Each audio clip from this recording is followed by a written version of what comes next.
সম্প্রতি বাংলাদেশ ব্যাংক বাজারে আনছে এক ঝাঁক নতুন নকশার টাকা। এ যেন শুধু কাগজের মুদ্রা নয়, বরং জাতি হিসাবে আমরা কোথা থেকে এসেছি, কে আমরা এবং ভবিষ্যৎকে কিভাবে দেখছি তারই এক প্রতিচ্ছবি। নতুন টাকার নকশায় রয়েছে দেশের ইতিহাস, ঐতিহ্য, সংস্কৃতি আর প্রকৃতির নিপুণ ছাপ। এতে যেমন রয়েছে অতীতের গৌরবময় স্মৃতি, তেমনই ধরা পড়েছে বর্তমান প্রজন্মের স্বপ্ন ও সংগ্রামের চিহ্ন। নকশার ভাষায় কথা বলছে রাষ্ট্র। নতুন নোটগুলোর প্রতিটি ডিজাইনে যেন একটি গল্প লুকিয়ে আছে।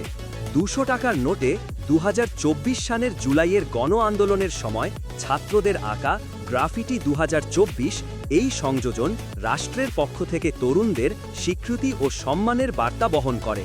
৫০০ টাকায় শহীদ মিনার, ১০০ টাকায় ৬০ গম্বুজ মসজিদ আর সুন্দরবন, ইতিহাস, স্থাপত্য আর প্রকৃতির অপূর্ব মেলবন্ধন।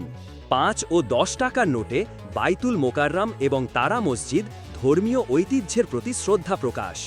এই নকশাগুলোর মাধ্যমে রাষ্ট্র যেন বলছে, আমরা সবাই অতীত, বর্তমান ও ভবিষ্যৎ এক সূত্রে বাঁধা। জনগণের চোখে নতুন টাকা, ভালোবাসা, আশা আর কিছু প্রশ্ন। নতুন টাকাকে ঘিরে দেশের মানুষ অনেকেই আগ্রহ আর আবেগ প্রকাশ করেছেন, তবে কিছু সংশয়ও রয়েছে। এবার দেখা যাক জনগণের এই টাকার ওপর ভালো লাগার কারণ। তরুণ প্রজন্ম খুশি হয়েছে গ্রাফিটির সংযোজন দেখে। এটা তাদের কথা বলার সুযোগ হিসেবে দেখছেন অনেকেই।